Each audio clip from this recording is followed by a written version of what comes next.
Halo Sobat Sehat semua, Assalamualaikum warahmatullahi wabarakatuh. Salam jumpa kembali dengan saya Sugito di channel Berbagi Sehat, channel edukasi dan motivasi seputar asam lambung, gejala inisiatif psikosomatis berdasarkan pengalaman saya sebagai orang yang pernah mengalami penderitaan asam lambung, gejala inisiatif psikosomatis. Harapan saya khususnya kepada teman-teman yang masih dalam penderitaan asam lambung, gejala inisiatif psikosomatis, setelah menonton video ini akan dapat tersugesti dan termotivasi untuk dapat cepat sembuh. Saya bisa sembuh, insya Allah teman-teman pasti juga bisa sembuh, badai pasti berlalu. Baiklah teman-teman, pada kesempatan kali ini saya akan berbagi seputar asam lambung, gejala inisiatif psikosomatis dengan topik penyembuhan diri atau self healing untuk gangguan asam lambung, gejala inisiatif psikosomatis. Baiklah teman-teman ya, sebelum saya lanjutkan, tolong yang belum subscribe channel ini, klik subscribe dan loncengnya supaya teman-teman tidak ketinggalan konten video-video berikutnya. Dan jika suka, klik like, selalu bagikan ke sosial media teman-teman. Semoga bermanfaat buat kita semua. Baik, kita lanjutkan. Jadi topik kita kali ini adalah penyembuhan diri ya, atau penyembuhan diri oleh diri kita sendiri ya, atau self healing ya. Teman-teman semua perlu kita sadari bahwa penderitaan asam lambung, gejala inisiatif psikosomatis yang disebabkan oleh multifaktor ya, baik itu faktor fisik maupun faktor psikis dengan sensasi yang sangat beragam mulai dari ujung rambut sampai dengan ujung kaki yang sering kita kenal sebagai 1001 rasa sensasi, memang sungguh luar biasa ya, sungguh dahsyat dan perlu kita tangani dengan bijak agar penderitaan asam lambung, gejala inisiatif psikosomatis dapat cepat membaik atau dapat cepat sembuh total. Nah, khusus pada session kali ini saya sharing topik ini yaitu tentang self healing atau penyembuhan diri ya. Ini menurut saya sangat penting ya, karena mengingat penderitaan kita banyak yang sudah memakan durasi waktu agak panjang ya, mungkin sudah beberapa bulan juga belum sembuh ya, bahkan ada yang sudah beberapa tahun juga belum sembuh. Nah, ini mungkin sebagai jalan ya, mudah-mudahan sebagai jalan, satu-satunya jalan yang mudah-mudahan cocok buat teman-teman ya, karena saya juga mempraktekannya dan ternyata hasilnya juga sampai dengan sekarang saya bisa sharing di hadapan teman-teman, artinya saya sudah mengalami kesembuhan yang total ya. Nah, ini juga salah satunya adalah berkat daripada metode ini, yaitu penyembuhan diri atau self healing ini ya. Nah, maka dari itu tolong ya video ini ikuti sampai dengan selesai supaya tidak gagal paham. Dan alangkah baiknya jika teman-teman juga mengikuti atau menonton video-video saya yang lain ya, karena di setiap video ini saling berhubungan ya, saling melengkapi, akhirnya pemahaman kita tentang seputaran gangguan asam lambung, gejala inisiatif psikosomatis menjadi semakin komplit ya, semakin komprehensif, akhirnya kita mudah untuk melakukan ikhtiar secara holistik ya, tentang bagaimana caranya kita keluar dari jeratan penderitaan asam lambung, gejala inisiatif psikosomatis. Nah, baik teman-teman ya, jadi langsung saja untuk menyingkat durasi ya. Sebenarnya materi ini juga cukup panjang ya, tetapi saya ambil garis besarnya saja. Mudah-mudahan teman-teman juga bisa memahami dan akhirnya bisa mempraktekkan ya. Jadi hasil itu akan didapat setelah kita mengalami ya. Jadi mengalami atau mempraktekkan, akhirnya nanti kita bisa merasakan hasilnya ya, daripada self healing ini ya. Nah, begini teman-teman ya. Jadi yang pertama adalah tubuh memang dapat menyembuhkan diri sendiri ya. Karena apa? Karena tubuh memiliki kecerdasan ya, memiliki kecerdasan. Kecerdasan tubuh merupakan percikan dari kecerdasan semesta tak terbatas atau Tuhan ya. Tuh, jadi untuk memahami hal ini ya, jadi kita pandang bahwa Tuhan itu adalah kecerdasan semesta tak terbatas yang memercik di dalam diri kita sehingga kita menjadi hidup ya, yaitu dari kecerdasan semesta tak terbatas itu menurun lagi menjadi energi ya. Energi itu menurun lagi menjadi atau berproses ya menjadi materi ya. Materi yaitu tubuh kita ini ya. Nah, ketika menjadi kecerdasan energi ya, ini energi bisa berupa energi cahaya ya, bisa energi suara, energi elektromagnetik dan lain sebagainya ya. Menjadi energi cahaya, contohnya cahaya itu nur ya, atau yang di dalam Islam itu menyebutnya Nur Muhammad ya, atau tapi di dalam kepercayaan lain bisa menyebutnya Atman ya. Nah itu, atau kita menyebutnya ruh ya di dalam diri kita. Nah itu sebenarnya percikan kecerdasan semesta tak terbatas yang berdiam di dalam diri kita. Nah itu kita pahami dulu teman-teman ya, karena dasarnya nanti dari situ ya. Jadi kita bekerja untuk penyembuhan diri itu melalui kecerdasan diri ya, kecerdasan tubuh kita. Nah itu hal yang pertama ya. Jadi kenapa tubuh kita bisa menyembuhkan? Itu karena memiliki kecerdasan ya. Nah, sedangkan kecerdasan yang ada di dalam tubuh kita ini adalah percikan dari kecerdasan semesta tak terbatas atau kecerdasan Tuhan atau Allah Subhanahu wa taala, yaitu tergantung sebutan kita ya, itu seperti itu. Karena ini sifatnya universal teman-teman ya. Jadi berlaku untuk semua mungkin keyakinan ya, atau semua agama itu sama ya. Jadi kita pandangnya sebagai suatu kecerdasan itu. Nah, kemudian bukti ketika tubuh mampu menyembuhkan diri ya.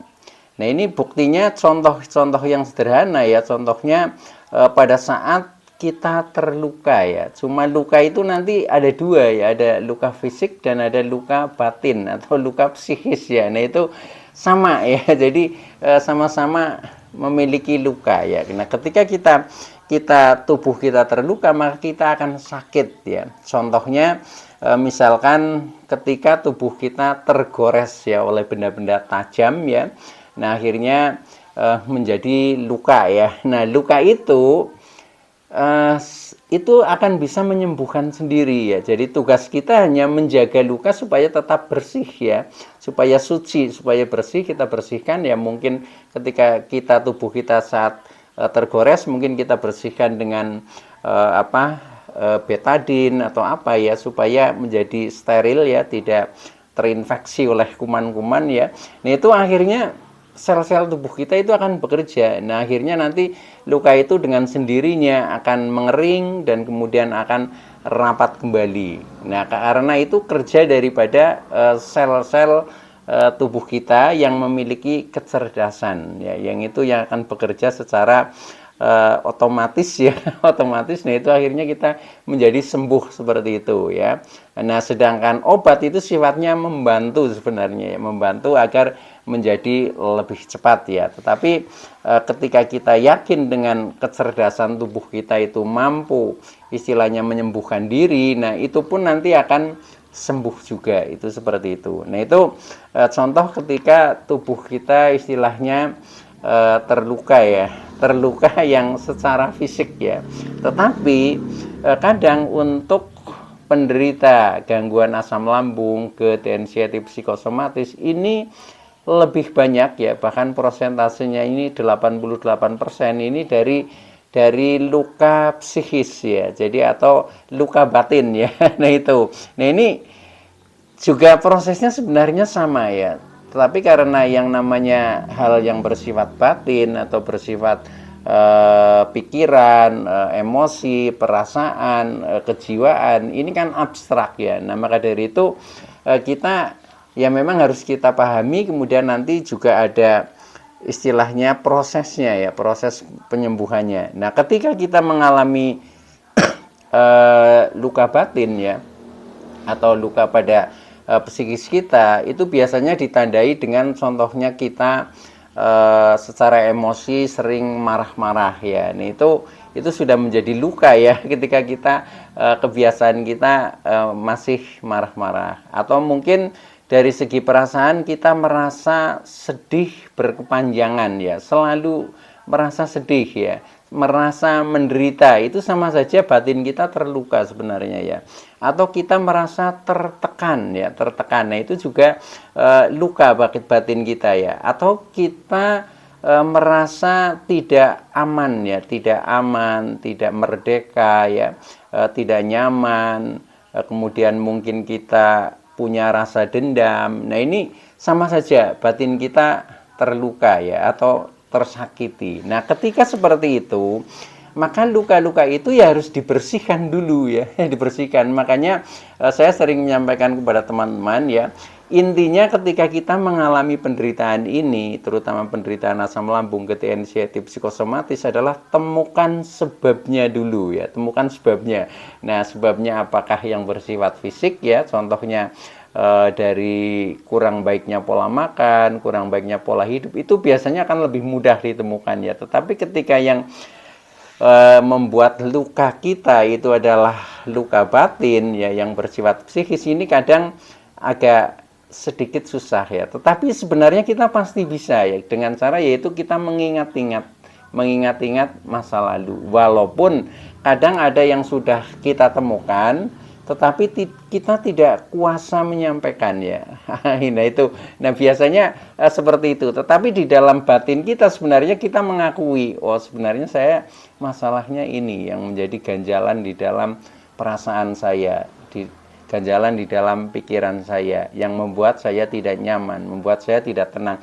Sebenarnya mengakui seperti itu batin ya, walaupun kadang kita tidak kuasa menyampaikan itu. Nah, maka dari itu sebenarnya penyembuhan diri ini akan mudah dilakukan oleh diri kita sendiri ya. Walaupun mungkin kita istilahnya konsultasi dengan di luar diri kita, dengan orang lain katakanlah, itu sifatnya hanya membantu saja, membantu menunjukkan jalan ya.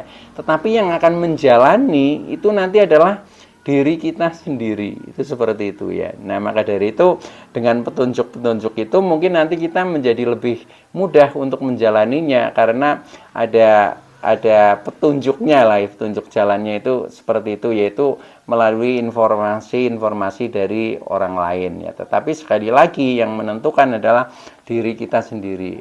Apalagi ini adalah istilahnya penyembuhan diri. Nah, itu ketika lukanya, kalau tadi ketika luka fisik kan kita cukup bersihkan luka, jaga jangan sampai infeksi ya, nanti akan kering dengan sendirinya luka itu dan akan sembuh. Bahkan ketika sampai infeksi pun ya, sel-sel tubuh kita juga masih bekerja ya. Contohnya menjadi sel-sel darah putih mengumpul di sekitar luka, akhirnya menjadi bernanah ya. Nah, bernanah itu sebenarnya untuk membunuh bakteri-bakteri atau kuman-kuman ya, supaya kita menjadi sembuh ya. Nah, itu juga masih proses sebenarnya. Cuma kadang kita sudah ketakutan dan lain sebagainya seperti itu ya. Tapi kalau dibiarkan saja itu pun akan menuju ke sembuh juga, itu seperti itu.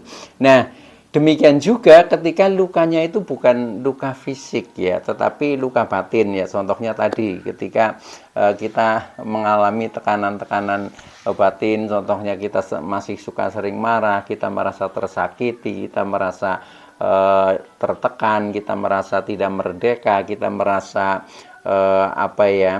ya mungkin dibully dan lain sebagainya ya, kita merasa punya dendam dan lain sebagainya. Nah, itu pokoknya yang masih di pikiran teman-teman itu masih teringat, masih melekat, berarti itu luka batinnya itu ya.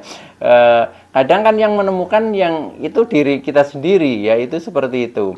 Nah, ketika itu maka luka itu ya harus dibersihkan dulu. Bagikan tadi luka fisik kita bersihkan dengan contohnya betadin misalkan seperti itu. Nah, kalau luka batin ini juga harus dibersihkan dulu.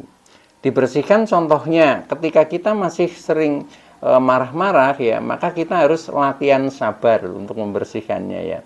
Nah, ketika kita masih merasa sedih berkepanjangan, berarti kita harus mencari kebahagiaan, mencari ketenangan, itu seperti itu. Ketika kita masih punya semacam merasa dendam mungkin ya, nah itu kita harus bisa memaafkan ya, memaafkan dengan tulus ya, dengan tulus itu ya ikhlas lah, tulus ikhlas sepenuh hati. Makanya harus dimulai dari kesadaran kita ya. Kadang kan kita ini sudah mengatakan ya sudah, kamu saya maafkan, seperti itu ya, baik langsung maupun tidak langsung. Tetapi di saat melihat orangnya saja kadang kita masih ada emosi, masih muncul lagi tuh, teringat lagi. Nah itu artinya belum ikhlas, seperti itu ya. Nah maka dari itu harus bersihkan dulu. Nah nanti setelah itu bersih ya, nah maka baru kita bisa ke tahap selanjutnya, yaitu tahap penyembuhannya. Itu seperti itu ya. Maka ketika teman-teman belum menemukan penyebab lukanya apa, kemudian belum dibersihkan, nah itu masih susah ya. Kadang kita melakukan afirmasi tetapi lukanya itu belum dibersihkan ya, belum dihilangkan ya susah ya. Tetapi kalau itu sudah didahului dengan dibersihkan, nah nanti dengan sendirinya ya kecerdasan tubuh kita itu akan bekerja lebih mudah, minimal tidak terganggu ya, tidak terganggu oleh emosi-emosi kita, yaitu seperti itu ya, supaya kerja penyembuhan diri melalui sel-sel cerdas di dalam tubuh kita itu menjadi bisa berjalan dengan baik. Itu caranya seperti itu. Nah baik ya, itu contoh-contohnya ya. Nah kemudian nanti itu tergantung kepada teman-teman ya. Jadi PR ya, PR buat teman-teman itu untuk menemukan sebabnya dulu. Nah setelah itu nanti dibersihkan dulu teman-teman ya, bersihkan dulu yang menjadi luka batin, kalau itu sifatnya luka batin itu seperti itu.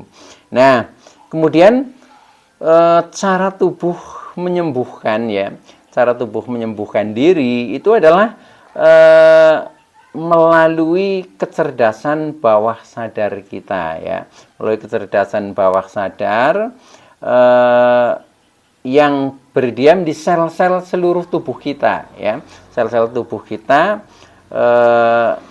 ini yang diperintah. Jadi kecerdasan bawah sadar yang diperintah oleh pikiran ya, atau kecerdasan sadar, yaitu pikiran sadar kita ya. Jadi pikiran sadar kita bisa memerintahkan kepada kecerdasan bawah sadar. Nah kecerdasan bawah sadar itu berdiam di seluruh sel tubuh kita. Kalau kecerdasan sadar ini berdiam di pikiran kita atau di otak kita ya, itu seperti itu. Jadi aslinya kecerdasan itu ada 3 ya. Jadi ada kecerdasan sadar, yaitu di pikiran kita ya, pikiran sadar kita. Kemudian kecerdasan bawah sadar itu ada di sel-sel tubuh kita. Kemudian ada kecerdasan atas sadar, yaitu di ruh kita atau di jiwa kita ya, di atas ya, di atas sadar kita. Itu ketika kita membutuhkan istilahnya ide-ide baru ya, ilmu-ilmu baru yang kita belum tahu. Nah kita bisa bangun konektivitas dari pikiran sadar ke kecerdasan atas sadar kita. Nah nanti kita akan diberi petunjuk ya, jalan-jalannya seperti ini dan lain sebagainya. Itu seperti itu. Nah sekarang ya caranya, jadi pikiran sadar ini memerintahkan kepada kecerdasan bawah sadar yang ada di dalam tubuh kita melalui afirmasi ya. Jadi memerintahkan itu melalui afirmasi, yaitu afirmasi positif ke kecerdasan bawah sadar kita, ke dalam sel-sel tubuh kita. Nah cuma untuk afirmasi positif itu, untuk memerintahkan ini ada waktu-waktu yang momen yang tepat, kapan kita bisa memerintahkan kecerdasan bawah sadar kita untuk menyembuhkan sakit kita ya. Sebenarnya ini universal juga, jadi sakit apa saja, bukan hanya asam lambung, TNC, psikosomatis ya, tetapi bahkan semua semua penyakit itu bisa ya melalui cell healing ini ya. Nah waktu yang tepat untuk afirmasi yaitu pada situasi meditatif ya. Situasi meditatif itu waktu-waktu di mana gelombang pikiran kita ini menurun ya. Ketika gelombang kita masih sibuk, itu namanya di gelombang beta ya. Contohnya pada saat kita sedang beraktivitas, sedang bekerja. Nah itu kurang tepat ya untuk memberikan afirmasi ya, karena pikiran kita sedang sibuk, jadi nggak fokus ya itu seperti itu.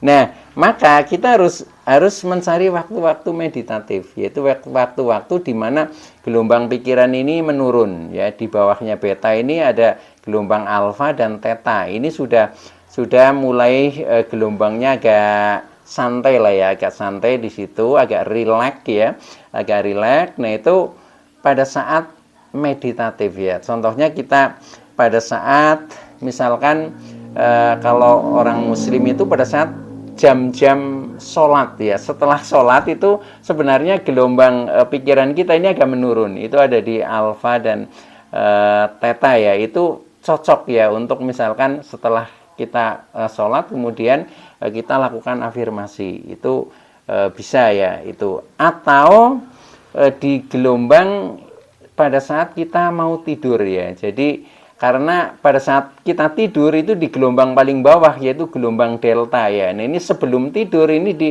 alfa theta. Nah, di situ kita bisa memasukkan juga pesan-pesan ya atau perintah-perintah dari pikiran sadar ke pikiran bawah sadar kita ya. Sampai bisa menerima ya, sampai bisa menerima.